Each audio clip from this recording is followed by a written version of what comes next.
Hola, les saluda Enrique Fernández Maldonado y le damos la bienvenida a una nueva edición del programa Mesa Política, producido por la Asociación Otra Mirada, conjuntamente con NTV Info y el Centro de Políticas Públicas y Derechos Humanos Perú Equidad.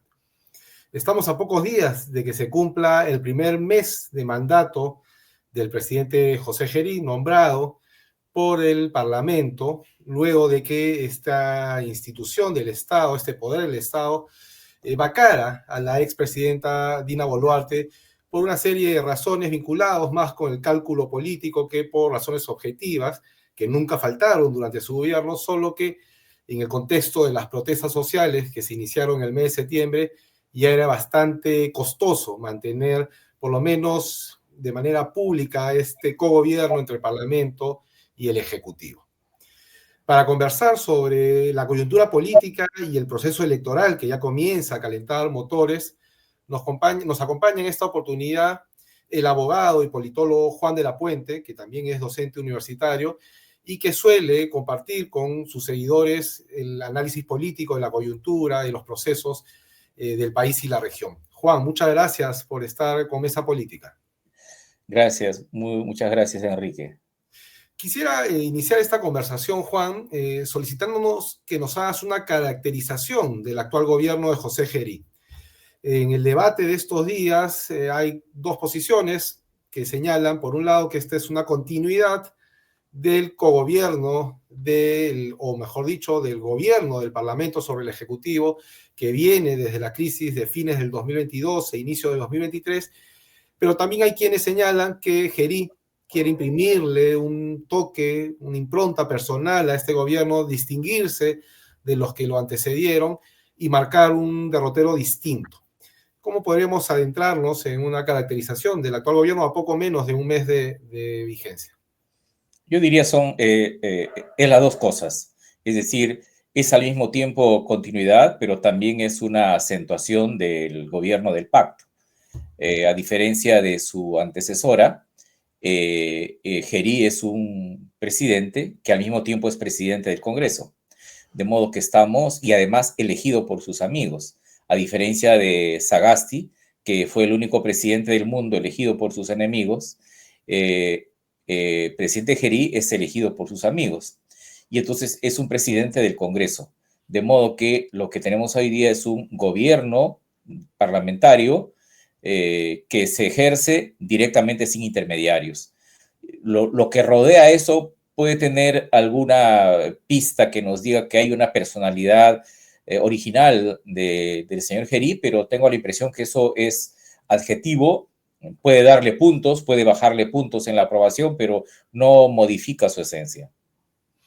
Estamos hablando entonces que se mantiene este modelo que en algunos espacios se ha denominado como un autoritarismo parlamentario.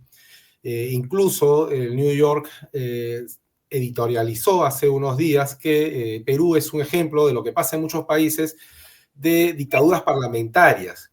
No ha cambiado, entendemos ese contexto. Gerí es una pieza más de este engranaje que se hizo del poder a pesar de haber perdido las elecciones en 2021 con la vacancia de Castillo y que buscaría en este proceso electoral que se abre mantener el control sobre las instituciones y garantizar ciertos objetivos políticos, uno de los cuales sería la impunidad. ¿Es correcta esta apreciación? Bueno, yo diría que en la forma, lo que tenemos ahora es un parlamentarismo expreso, y ya no es un parlamentarismo tácito o de facto, y lo que tenemos al mismo tiempo es un gobierno autoritario. La Academia Peruana se demoró varios años en definir qué era Fujimori, hasta que casi como una especie de alternativa institucional o neoinstitucional apareció la tesis del autoritarismo competitivo. Algunos decían que era democratura, otros decían que era una dicta blanda, y eso fue un periodo muy interesante para incentivar la creatividad y la intelectualidad peruana. Hoy queda claro que el Perú no es una democracia. El año pasado era una democracia híbrida en el esquema de The Economist, y tengo la impresión que ahora es un régimen no democrático y sin apellidos, ¿no? Es curiosa estas caracterizaciones, más remontado, Juan, a mis clases en la Facultad Social de los años 90, precisamente, democradura, dicta blanda, las discusiones con Cinesio López, autoritarismo competitivo, que era un concepto que usaba Martín Tanaka, y hoy tenemos esta suerte de regímenes híbridos, que no son democracia, como tú bien señalas, porque han erosionado los equilibrios de poder, se ha eliminado casi convertido en una figura nominal de presidencialismo. Tú recordabas en una columna reciente que en el Perú destituir presidentes cada vez toma menos tiempo y menos procedimientos, pero por ejemplo escucho a colegas como Laura Arroyo que habla de que estamos en una dictadura. Entonces, en el mundo de la politología, ¿por qué es tan difícil caracterizar estos regímenes que ayudaría mucho a la ciudadanía a organizar su pensamiento político de cara a lo que se viene ahorita nomás en abril del 2026? Estamos en un momento, como repite mucha gente, de defensa de la democracia, pero ¿de qué democracia es la que estamos defendiendo? ¿O qué democracia es la que tenemos que recuperar? Bueno, lo que ha muerto es la democracia liberal, pero el mismo problema se tiene en América Latina para caracterizar al gobierno de Venezuela, porque mucha gente decía que el gobierno de Maduro es democrático porque había elecciones, y sabemos que lo de Maduro no es una democracia, es un régimen autoritario. En la lógica cotidiana es una dictadura. Yo diría que hoy día, diríamos que ha terminado una batalla. Algunos hablan de guerra, prefiero hablar de batalla. Y la batalla que ha acabado es esta batalla por la democracia, ¿no? Que ha ganado el régimen autoritario, el régimen, el pacto, ¿no? El pacto que gobierna.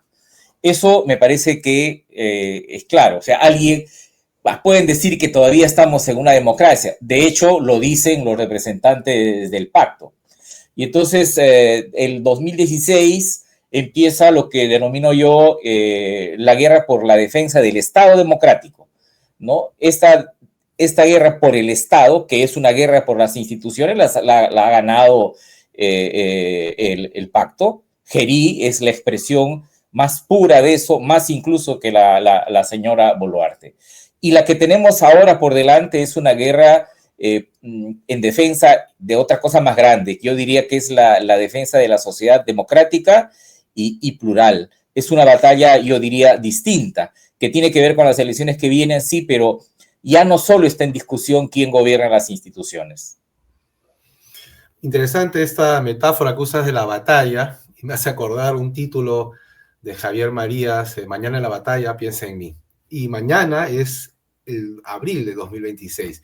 Y ya estamos, estos últimos días se han presentado las planchas presidenciales, ya estamos en plena campaña electoral, falta todavía elecciones primarias que ratifiquen estas fórmulas, pero lo más probable es que se consoliden, digamos, con excepción del APRA, que tiene 15 o 16 listas postulando, ya sabemos más o menos quiénes serán los candidatos a presidente y vicepresidente de los partidos más visibles, porque, como también lo ha señalado en varias columnas, estamos en una suerte de anarquía electoral con 40 o 39 candidatos presidenciales y multiplicado eso por 120 diputados, 60 senadores. Esto va a ser realmente complejo de procesar para el electorado. A pocos meses hay algunas tendencias claras de lo que podría ser por lo menos el resultado de la primera vuelta del 2026. Bueno, yo creo que la primera tendencia es que estamos frente a una brecha de dos mundos que no se miran, ¿no? Hay un país electoral con ciudadanos que en mínima cantidad, un porcentaje, se han decantado ya a favor de sus candidatos, y ese país electoral tiene a partidos que están religiosamente cumpliendo con las pautas que plantea la ley electoral. Presentan sus candidatos, inscriben sus comités, presentan sus fichas y buscan el poder. Pero por el otro lado tenemos a un país antielectoral, que es una realidad inédita en el Perú, porque lo que sucedió el 8 de octubre en Juliaca es la expresión de eso, que es una brecha inmensa entre una sociedad que se hace cargo del malestar político-económico y que le tira piedras a los que buscan el poder. Entonces estamos hablando de dos de una carretera muy paralela porque por un lado transitan los partidos, que ahora incluso en su mayoría hacen actos a puerta cerrada, partidos que además están abandonando la calle, buscando el poder. Entonces, mientras los partidos, o esto que se llama partidos, la mayoría de los cuales busca el poder, tenemos a una sociedad que le tira piedras a los que buscan el poder. Esa brecha es terrible porque le quita legitimidad al proceso electoral y quizás la primera tendencia es a que esto se mantenga, lo cual sería terrible porque tendrían los partidos esforzarse por cerrar la brecha, pero eso implica tener compromisos que vayan más allá de la inseguridad ciudadana. Eso implica que no le abren al mar y al desierto, sino que le abren a la sociedad. Esa es la primera tendencia.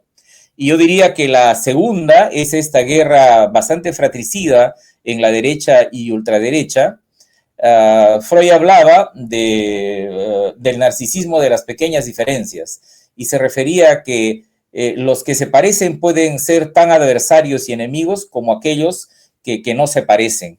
Y entonces esta idea de la unidad de la derecha y la ultraderecha, que es una cosa febril que preocupa mucho al liderazgo conservador, al liderazgo empresarial, me parece que ahí está presente y es la segunda de estas tendencias, ¿no?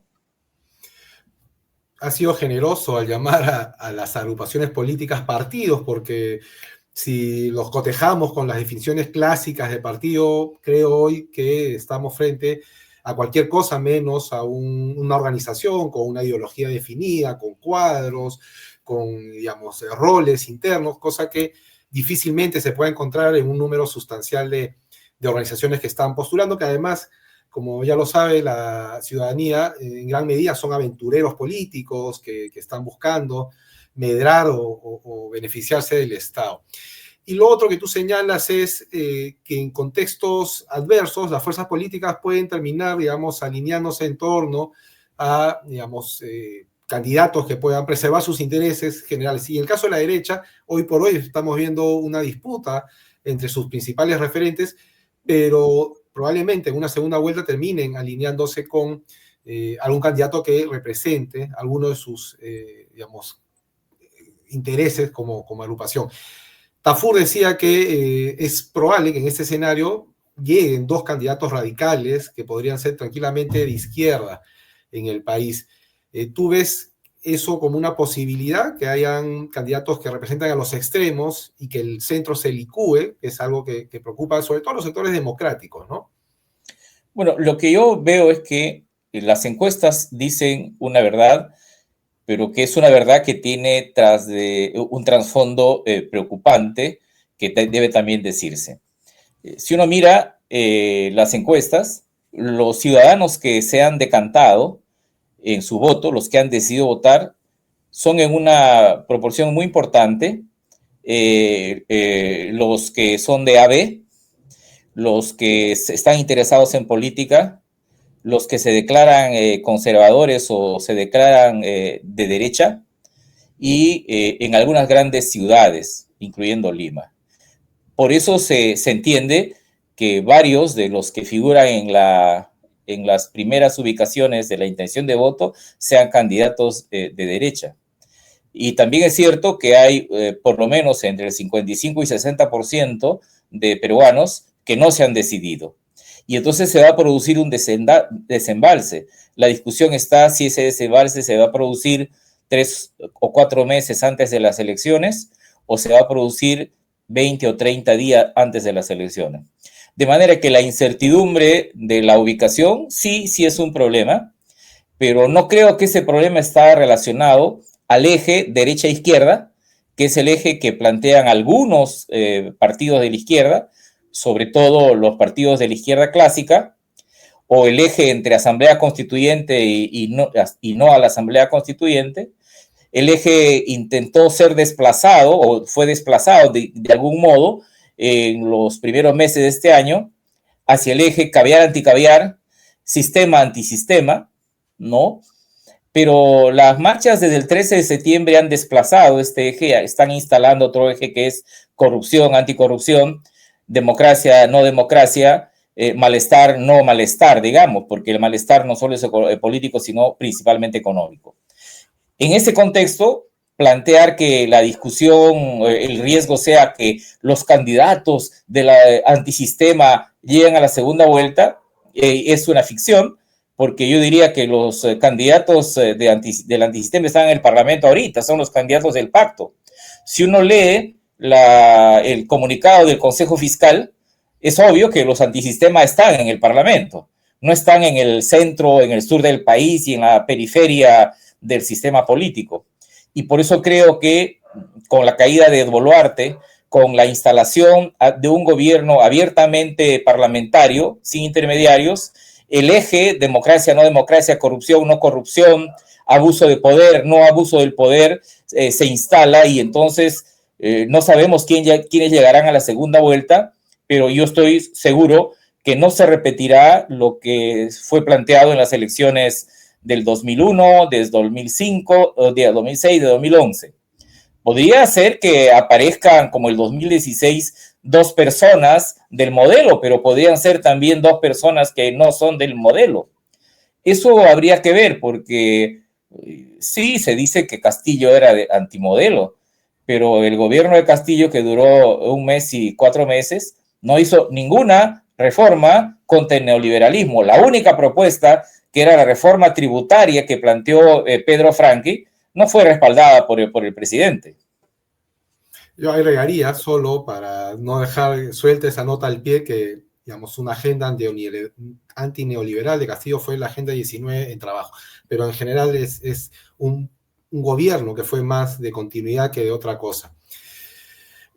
¿Cuáles serían entonces los clivajes? Además, lo que tú has comentado, corrupción, anticorrupción, democracia, autoritarismo, el eje seguridad, ¿qué peso va a tener? Porque lo vemos a Gerí emulando, tratando de imitar a Bukele, y hay otros candidatos que también tienen declaraciones en la línea de mano dura, punitiva, para enfrentar el tema de la inseguridad, que en las encuestas aparece en primer lugar de las preocupaciones de la ciudadanía, por encima incluso de la situación económica, del acceso al empleo, entre otros temas.